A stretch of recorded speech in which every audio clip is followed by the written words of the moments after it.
Graça e paz a todos, irmãos.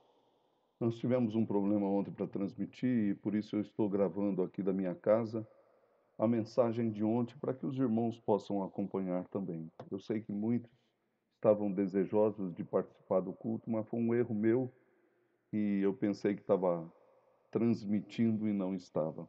Por isso eu peço mais uma vez as desculpas. Da sua parte, peço que você me desculpe. Vamos orar e vamos abrir a palavra de Deus em Efésios capítulo 6, versículos de 10 até o 12. Senhor nosso Deus, louvado seja o teu nome por tudo que o Senhor tem feito e nós, ó Deus, só temos que agradecer. Nós temos que dizer ao Senhor o quanto nós o amamos e pedimos que o Senhor fale ao nosso coração. Ensina-nos a luta, ensina-nos, ó Deus, a ser fortes. Ensina-nos, ó Deus, a viver de acordo com a tua palavra. Obrigado por essa hora. Abençoa os irmãos que estão ouvindo esta palavra. Que ela seja refrigério e alento no coração de todos. É a nossa oração em nome de Jesus. Amém. Meus amados irmãos, Efésios capítulo 6, de 10 a 12, nós estamos pregando sobre a luta do cristão e a importância de ser fortalecido no Senhor. Então vamos ler o texto que diz assim: Quanto ao mais, sede fortalecidos no Senhor e na força do seu poder.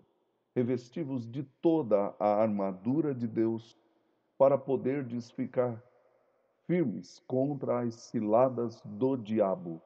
Porque a nossa luta não é contra sangue e a carne, e sim contra os principados e potestades, contra os dominadores deste mundo, contra os dominadores deste mundo tenebroso, contra as forças espirituais do mal nas regiões celestes. Nós já citamos aqui para os irmãos, e já falamos em mensagens anteriores, sobre a importância de deixar Deus nos fortalecer e que nós precisamos deixar que o poder de Deus nos ajude, nos capacite. Então, um resumo do que nós já dissemos está assim. Por que precisamos de forças na jornada? Em primeiro lugar, para lutar em nome de Deus. Segundo, para aguentar as dificuldades que nós temos na vida. Então, nós falamos também de uma mensagem como obter essas forças, santificando as nossas vidas com ações que nos ajudam a crescer em poder. Hoje eu quero falar sobre contra o que lutamos. Contra o que lutamos. Antes de começar, quero explicar que há dois erros comuns com respeito ao cristianismo. O primeiro erro, ele se encontra naquilo que nós chamamos de deísmo. Alguns pensam que o cristianismo é uma alternativa de vida, como uma espécie assim de seguir determinadas leis ou algum ensino moral e ético que você estará bem. Isso geralmente acontece porque as pessoas não conhecem a Bíblia. Eu tenho a sensação de que muitos hoje pensam isso. Puxa vida, eu gosto muito do cristianismo, mas eu não gosto de tudo. Eu gosto daquilo que fala do próximo, do amor ao próximo, da ética que nós devemos de ter. Mas o cristianismo não é isso. Isso é um erro. Desculpem. Este é uma falácia que existe e eu quero levantar aqui no final do século XVIII, com a ascensão do iluminismo, que era aquela maneira de clarear a vida em todos os aspectos, transformaram Deus em um ser distante. É como se Deus fosse um ser que veio aqui embaixo, deu cordas no relógio e deixou o relógio ir tocando. E nós estamos aqui porque nós é que temos que fazer as coisas e nós que temos que lutar. Isso não é cristianismo, o nome disso é deísmo, e o deísmo coloca Deus longe, distante. Esse é um erro que muitos pensam que basta seguir algumas coisas que está tudo bem. Não, o cristianismo tem uma raiz muito mais profunda. O cristianismo fala do que eu e você somos. O cristianismo fala que se Jesus Cristo não entrar dentro do nosso coração e não nos transformar, nós não poderemos mudar. É por isso que o mundo está do jeito que está. Você pode ver que as nações tentam paz, tentam isso, mas não conseguem. Por quê? Porque o ser humano não foi transformado. E o cristianismo é a única revolução que pode transformar esse mundo. É por isso que eu não acredito em poderes políticos, não acredito em poderes nenhum desta terra. O único poder que pode mudar o meu e o seu coração e a vida de uma nação é Jesus Cristo. Em segundo lugar, o segundo erro é o erro que muitos tiveram no passado. Eu chamo este erro de santificação monástica. Qual é o perigo deste erro? Muitos cristãos acham que para você vencer o mal e todas as coisas, basta você se isolar. Isso vem do monasticismo.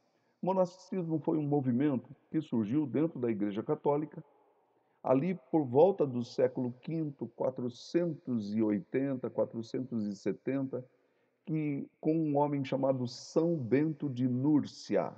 Aqui em Sorocaba nós temos o mosteiro de São Bento, que é justamente dedicado a São Bento. Por quê? Porque ele foi um homem que largou tudo e começou uma vida de clausura.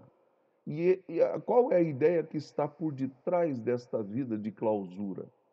É a ideia de que eu posso me santificar se eu me isolar.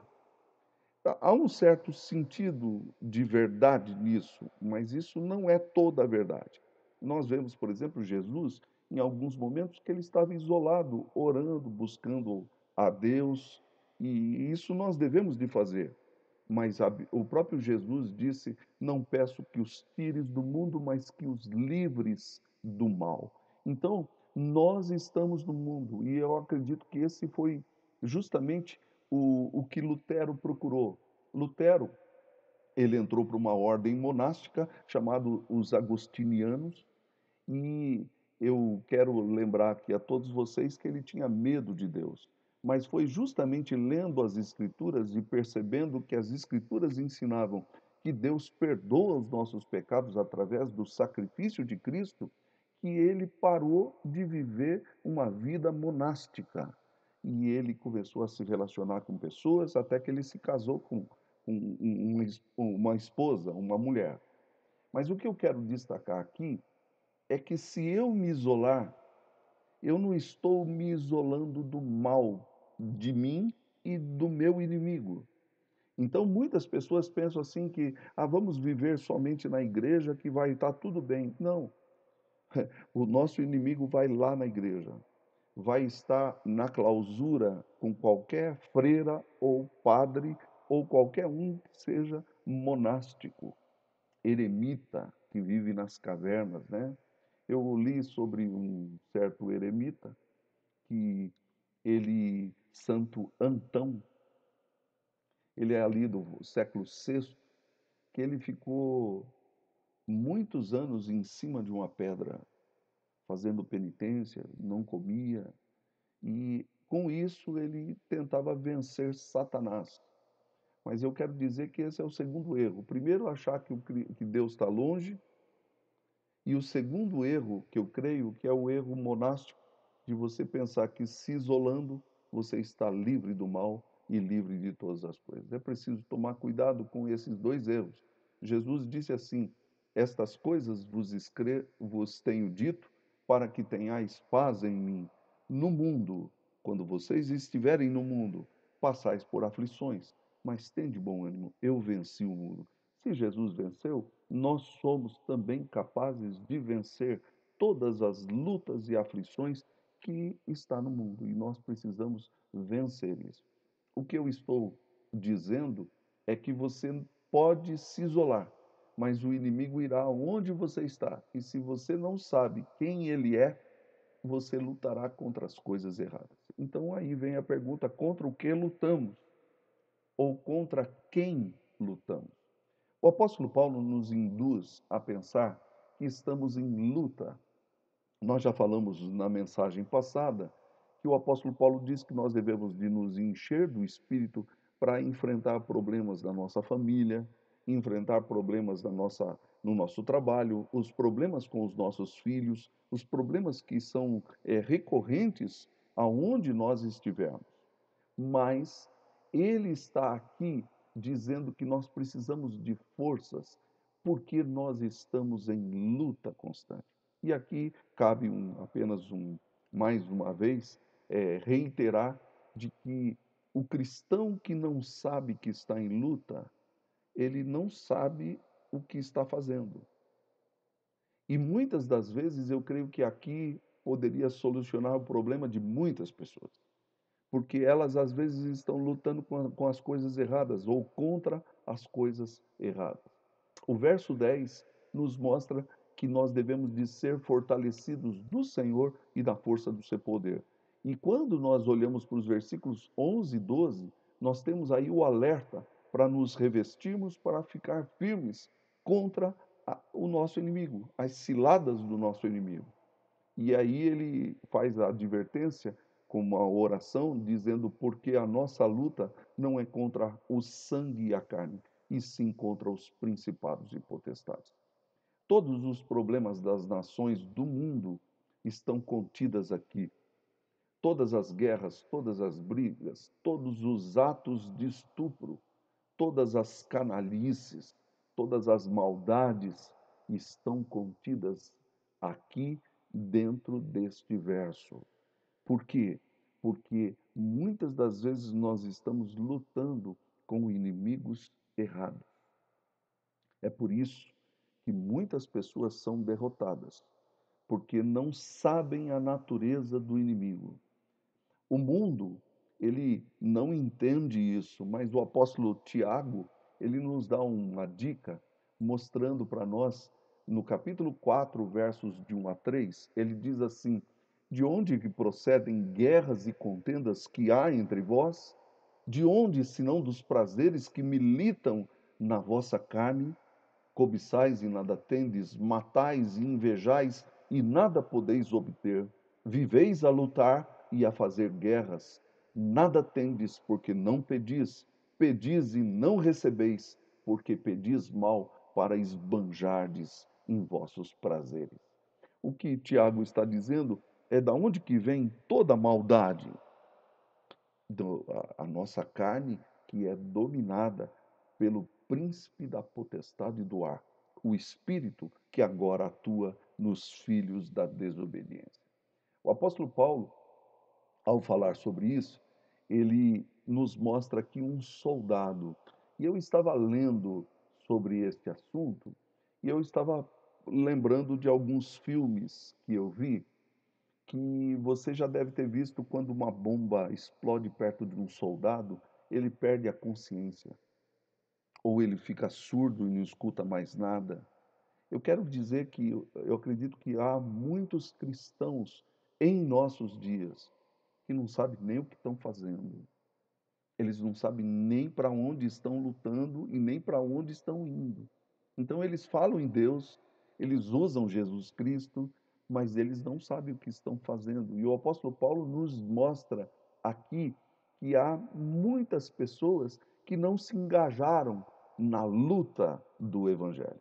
Por favor, eu não estou falando de uma luta ideológica, também não estou falando de luta política, não estou falando também de luta para proteger as nossas famílias ou as nossas casas. Eu estou falando da luta contra aquele que é o inimigo de fato.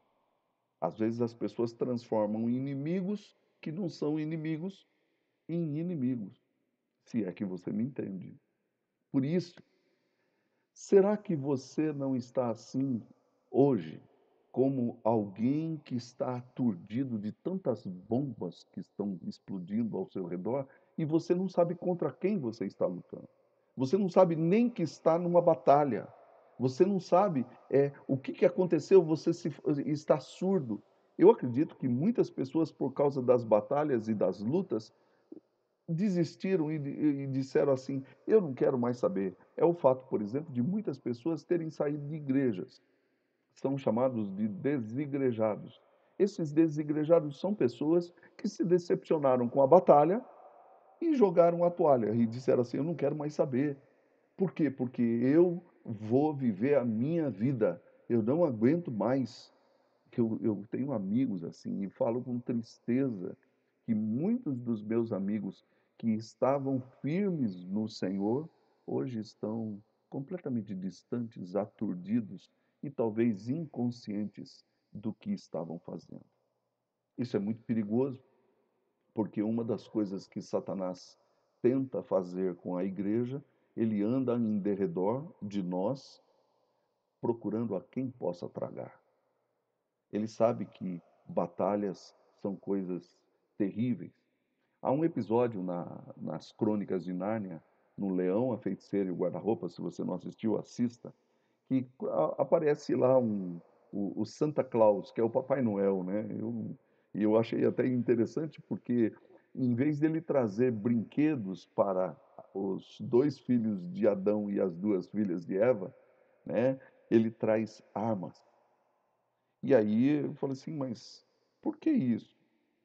Porque estas armas é para a vida. E parece que o C.S. Lewis estava tentando mostrar que nós precisamos estar atentos na batalha. Ele escreveu sobre isso, sobre o príncipe da potestade do ar, e ele escreve como que ele tem estratagemas para nos destruir e para nos fazer sair do caminho da fé. Mas contra quem estamos lutando? Nós já vimos. Por que nós devemos de nos fortalecer? Mas hoje eu quero enfatizar contra quem lutamos. Esse entendimento é muito importante, senão nós vamos lutar contra inimigos errados. Então veja o verso 11. Ele fala de poder, ele diz, revestivos de toda a armadura de Deus para poderdes. É poder. Mas ele diz para se revestir para poderdes ficar firmes. O que acontece com muitas pessoas? Não se revestem, acham que isso tudo é balela e depois não permanecem firmes. Porque ninguém sai da igreja, ninguém sai de perto de Deus do dia para a noite. Às vezes as batalhas vão trazendo derrotas e as derrotas vão trazendo frustrações e as frustrações vão trazendo desvios de caminhos. E aquilo que tínhamos como alvo desde o primeiro amor se perdeu no meio do caminho. Por isso, que tipo de luta temos? Há dois aspectos da luta numa batalha: a luta física e a luta externa. Todo soldado sabe que a cabeça precisa estar boa para você ir para a batalha. Ele precisa ter consciência do que ele está fazendo, mas também consciência coletiva de aonde ele está e com quem ele vive.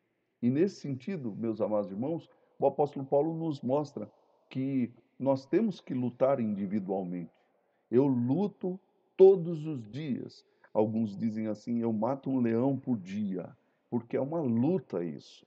Mas ao mesmo tempo, eu tenho que aprender a lutar com os meus irmãos e saber que os meus irmãos também estão lutando contra o mesmo inimigo.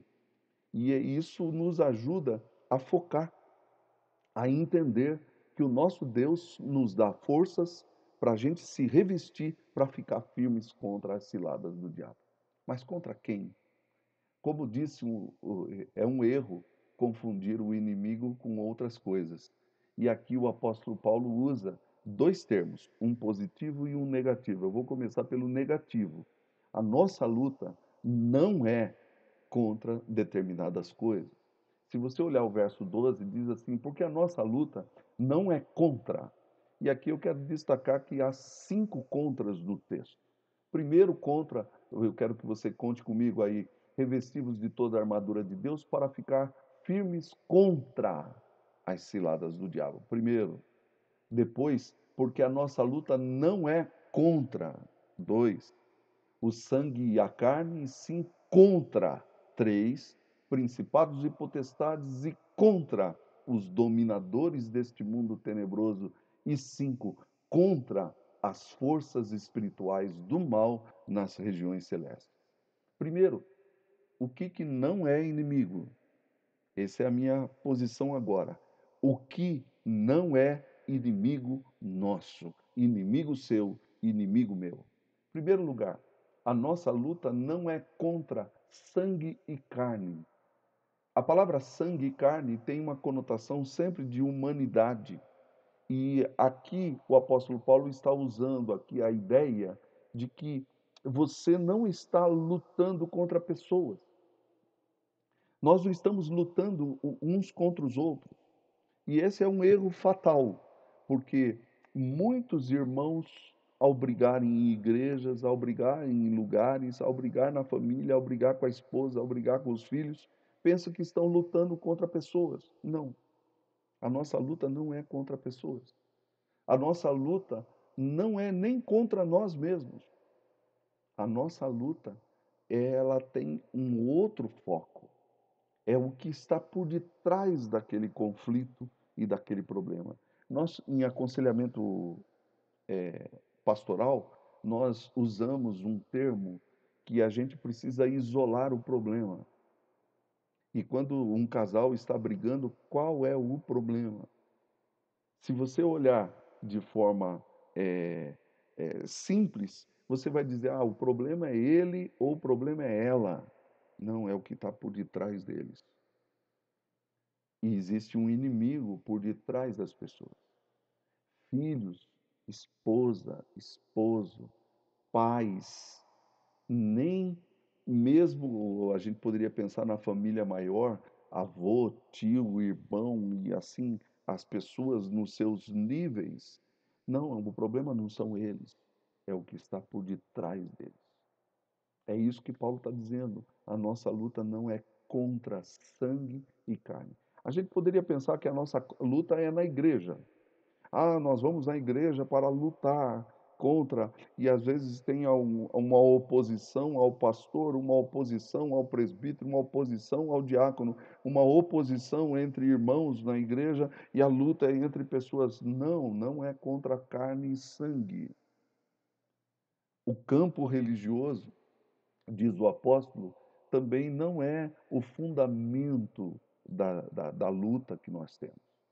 Tanto o seu problema individual com o pecado e os seus problemas internos, isto serve para o mundo todo. Em todos os conflitos está o entendimento espiritual de que a nossa luta não é contra pessoas, carne e sangue. Lembre-se que estamos estudando aquilo contra o que lutamos. Em terceiro lugar, eu falei das pessoas, falei da igreja e falei, agora eu quero falar do mundo. A nossa luta não é contra as pessoas do mundo. Às vezes eu tenho a sensação de que algumas pessoas, elas acham que no mundo está o mal. E aí você começa a atribuir o mal a lugares. Por exemplo, você atribui o mal à praia. O mal não está na praia. O mal está naquele que rege os desejos da sua carne e a maneira como você vê e como você olha as coisas na praia. E aí nós podemos entender isso, que a Bíblia sempre fala para a gente amar o mundo, mas a gente não deve amar as coisas do mundo, porque as coisas do mundo têm um poder por detrás, que é o que o apóstolo Paulo diz em Efésios capítulo 2. O príncipe da potestade do ar que agora atua nos filhos da desobediência, dentre os quais todos nós andávamos outrora. Todo mundo anda de acordo com este príncipe da potestade do ar.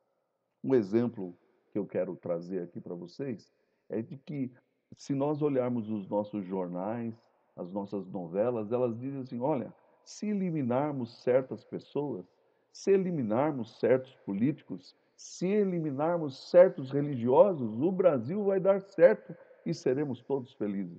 Isso é uma mentira. Isso é uma mentira. E a igreja às vezes cai nessa, de acreditar que se nós eliminarmos determinadas pessoas que nós não concordamos, a gente vai melhorar, a gente vai ficar bem. Não. É isso que é a falácia deste argumento. A nossa luta não é contra carne e sangue. Contra quem lutamos, então? É o verso 12.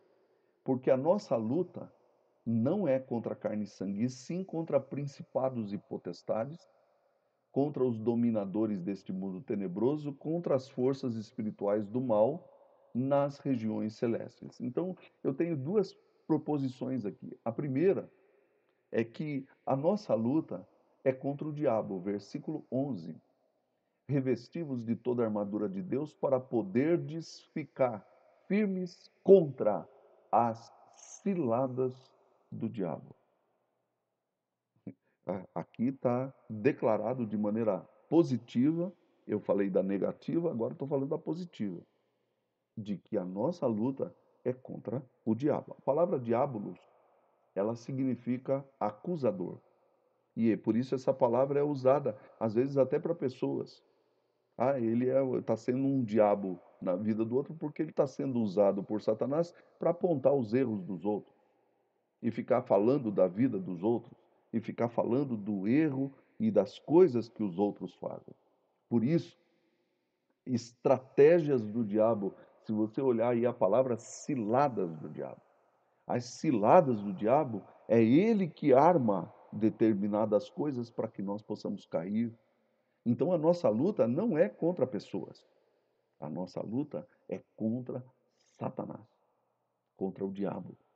E aí eu quero tomar a liberdade de dizer para vocês que é por isso que ele diz para a gente se armar com a armadura. A armadura é aquele artefato que nós temos para que nós possamos resistir, para que nós possamos ficar firmes, para que a gente possa permanecer inabaláveis, como diz o verso 13. Então, estai, pois, firmes, diz o apóstolo Paulo, no versículo 14. É luta pela vida inteira. Não há tempo para férias nessa luta. O cristão é um soldado que precisa estar consciente da sua responsabilidade. 2 Timóteo capítulo 2, verso 4, nos diz assim: nenhum soldado em serviço se envolve em negócios desta vida. Por quê? O seu objetivo é satisfazer aquele que o arregimentou. Então, eu acredito que aqui está um alerta para nós, e Paulo estava falando para um pastor mais novo, mas isso não serve só para pastor, mas para todo mundo. Somos soldados de Cristo e nós precisamos parar de se envolver em coisas dessa vida e colocar o nosso foco na batalha, porque a nossa luta não é contra pessoas, mas sim contra os dominadores deste mundo tenebroso, contra Satanás e suas hostes e todos os espíritos que atuam entre nós. Meus amados irmãos, eu não quero dizer aqui que eu acredito que há muitas pessoas que falam do diabo demais, mas tem muitas pessoas que falam do diabo de menos. E aqui eu quero falar da minha igreja. A igreja presbiteriana, ela é uma igreja às vezes fria e triste porque não conhece a palavra de Deus, porque muitos dos nossos irmãos estão se envolvendo demais em negócios desta vida. Se esquecem de onde, para o que eles foram chamados, em que batalha eles estão, contra quem eles estão lutando. E nós ficamos aí inventando uma série de ideias políticas, ideias das mais variadas, e a gente só causa escândalo, porque a gente não defende a justiça e aquilo que é correto. Mas a gente defende coisas erradas e luta contra coisas erradas mais ainda. Mas esse não é o assunto. Eu só quero dizer que eu creio que algumas pessoas poderiam dizer assim, mas pastor, diabo não existe. Entre o apóstolo Paulo e o que você está me dizendo, eu prefiro ficar com o apóstolo Paulo. A palavra de Deus diz que o diabo é verdadeiro, é um espírito que atua nos filhos da desobediência. E ele atua no mundo, o mundo inteiro está sepultado no maligno. Então, há uma esfera espiritual da qual nós desconhecemos. E nós precisamos tomar cuidado, porque nós podemos estar lutando contra o nosso filho, mas a gente deveria de lutar contra o que está por detrás do nosso filho.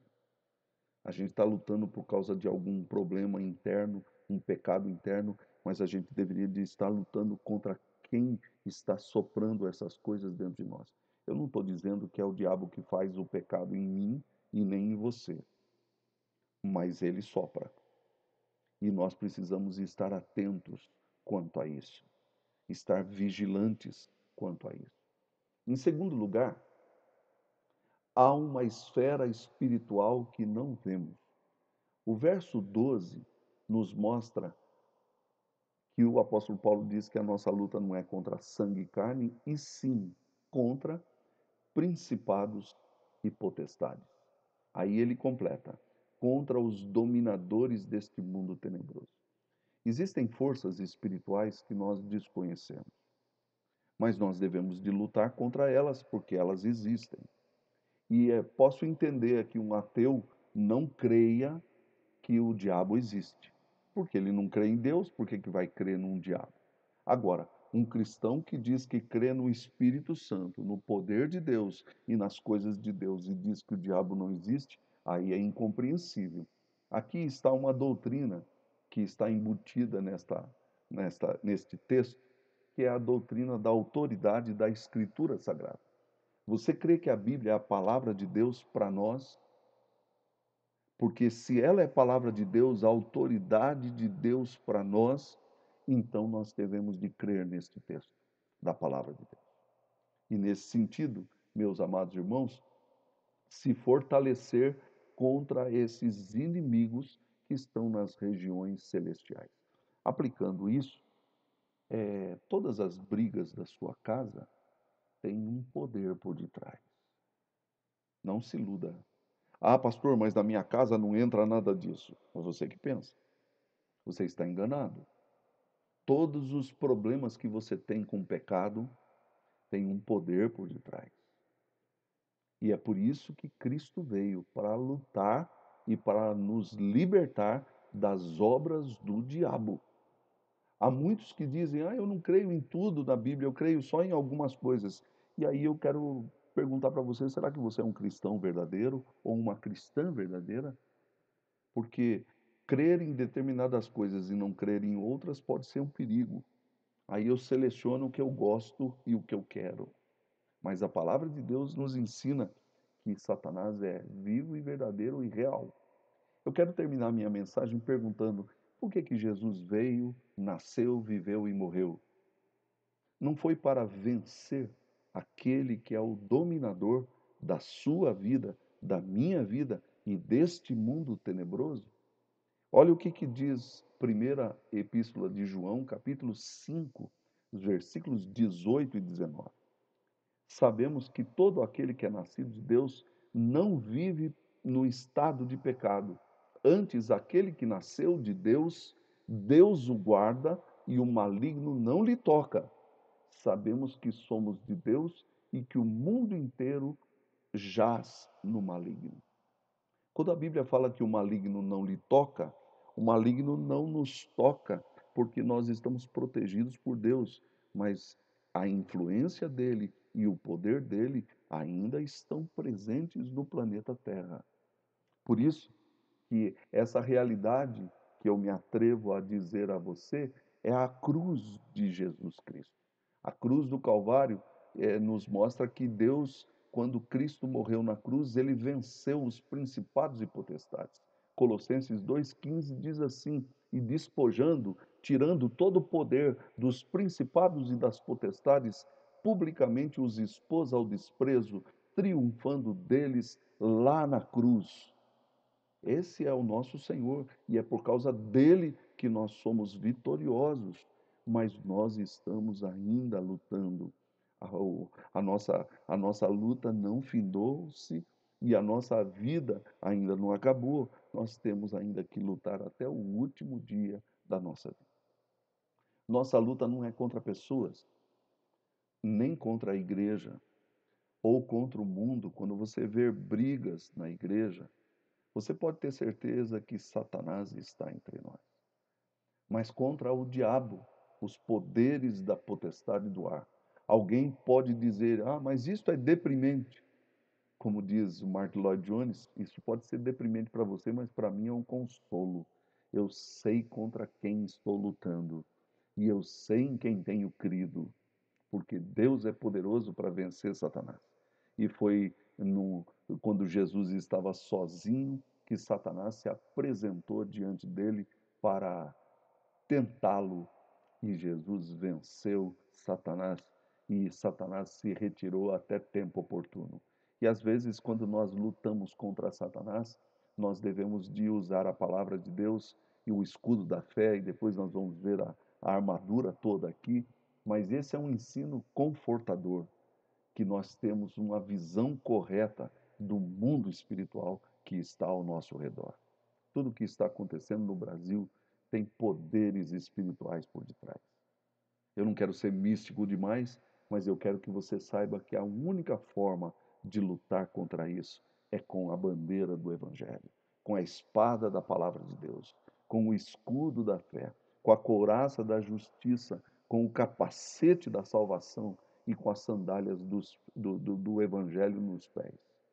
Meus queridos irmãos, terminando, quando você ouve o oratório do Messias, que diz lá: o reino deste mundo já passou, a ser de nosso Senhor e do seu Cristo, e ele reinará pelos séculos dos séculos. É, essa é a visão do Apocalipse. O Apocalipse já nos antevê isto, quando ele diz lá no capítulo 12, verso 10, dizendo assim, que quando Cristo ascendeu aos céus, ele, houve uma grande festa, Miguel e os seus anjos pelejaram contra o diabo e os expulsaram do céu.